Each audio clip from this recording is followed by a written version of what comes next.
Hello everyone, I am Kajal Dive. Welcome back to double academy. बघा, व्हॉइसचे question solve करत असताना विद्यार्थी अगदी चुका करत आहेत आणि प्रेझेंट कंटिन्यू टेन्स म्हटलं तर या कंटिन्यू टेन्स मध्ये तर विद्यार्थी जास्तीत जास्त चुका करत आहेत. तर त्याबद्दलची अधिक शॉर्ट ट्रिक घेऊन आलेली मी.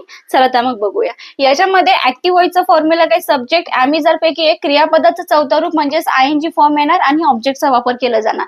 सो कंटिन्यू टेन्स असेल, प्रेझेंट कंटिन्यू टेन्स असेल तर नेहमी तुम्हाला लक्षात ठेवायचंय पॅसिव्ह व्हॉइस मध्ये बीइंगचा वापर केला जातो आणि क्रियापदाचं तिसरं रूप. ठीक आहे, व्हॉइस कोणताही असो त्याच्यामध्ये नेहमी क्रियापदाचं तिसरं रूपच येणार पॅसिव्ह व्हॉइस मध्ये. ठीक आहे, पूर्ण जर फॉर्म्युला पाहिला तर काय येणार, ऑब्जेक्ट ॲमिझर पैकी एक, बीइंग प्लस क्रियापदाचं तिसरं रूप बाय सब्जेक्ट. जसं की she is writing a letter, हा ऍक्टिव्ह व्हॉइस आहे, त्याचा पॅसिव्ह व्हॉइस काय येणार, a letter is being written by her. ठीक आहे, सो तुम्हाला हा जो फॉर्म्युला आहे हा फॉर्म्युला लक्षात ठेवायचा आहे प्रेझेंट कंटिन्यू टेन्सचा क्वेश्चन सॉल्व्ह करण्यासाठी. सो असे ट्रिक फॉलो करण्यासाठी तुम्हाला डबल अकॅडमी पुणे या चॅनलला फॉलो करायचे. Thank you so much.